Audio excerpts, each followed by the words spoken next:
السلام علیکم دوستو ایک کامیڈی شو تھا آج راول پنڈی میں جو کہ کل رات کو آپ نے دیکھا. آپ بلیو کریں اس میں ایسی سنسنی خیز باتیں عمران خان صاحب نے کی ہیں کہ وہ آپ کو ہندوستان کی کسی BCDE فلم میں نظر آتی ہیں. جیسے وہ کچھ تامل فلمیں یا کچھ فلمیں ہوتی ہیں جس میں مطلب جب میری ٹانگ پہ گولیاں لگی اور میں گر رہا تھا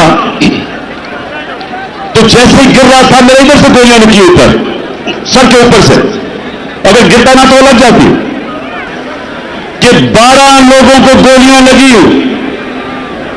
کنٹینر کے اوپر 12 لوگوں کو گولیاں لگی. یہ فیصل کو بھی میں بلکہ اس کو دیکھ رہا تھا, اس کے منہ سے خون گر رہا تھا گال سے. احمد چٹھا جو میرے ساتھ تھا وہ میرے ساتھ گرا ہوا تھا. اوپر اور لوگوں کو گولیاں لگی. لیکن اللہ کی شان دیکھو کہ 12 میں سے ایک بھی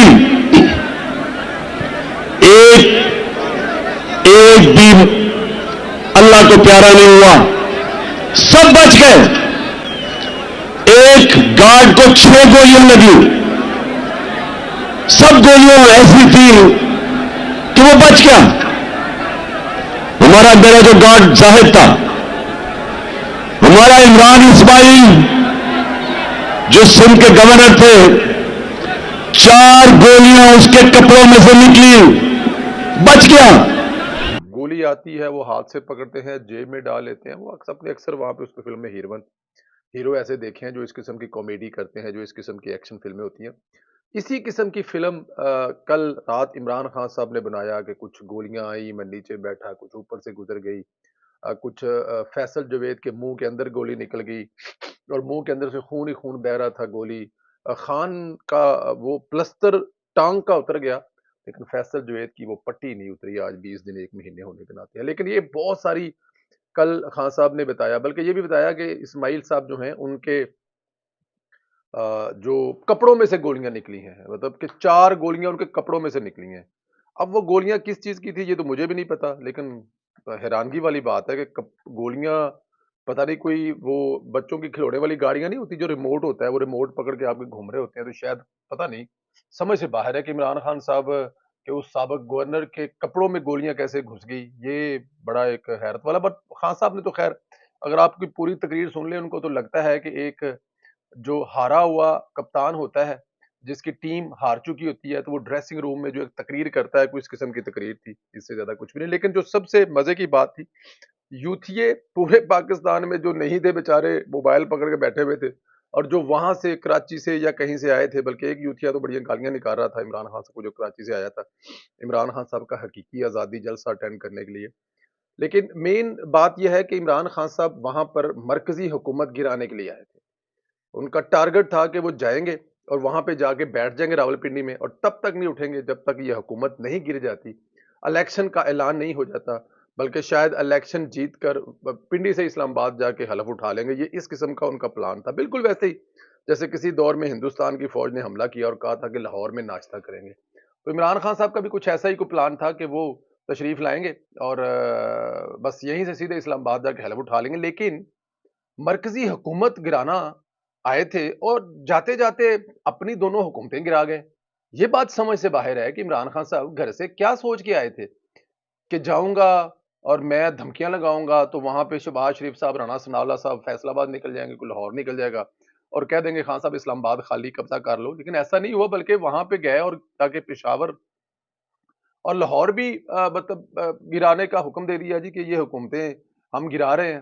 تو یہ دھمکیاں تو بڑی دیر دیر خان صاحب نے کہا, تو پھر اس کے لیے انہوں نے مطلب کہ ٹوٹی ہوئی ٹانگ سے ہیلی کاپٹر جہاز اور پھر وہ کرنا نہیں چاہیے, اللہ تعالیٰ اس ساتھ ڈرنا چاہیے. تو یہ سارا ڈرامہ خان صاحب نے صرف اس لیے کیا تھا. تو یہ ڈرامہ تو وہ ایک کسی یوٹیوبر کو بلا کر بھی کہہ سکتے تھے کہ یار میں یہ سوچ رہا ہوں کہ حکومتیں گرا دوں. کس کو دھمکی دے رہے ہیں؟ اگر آپ نے گرانا تو گرا دیں, اس سے پہلے کہ اپوزیشن تحریک عدم اعتماد رہی تو پھر آپ حکومت بھی نہیں گرا سکیں گے خان صاحب. اتنی سی بات تو مجھے بھی سمجھ ہے, اتنی سی بات کی تو مجھے بھی عقل ہے, لیکن آئی ڈونٹ نو آپ کے ارد گرد کون بیٹھے ہیں جو آپ کو یہ بات بھی نہیں سمجھا رہے. But any how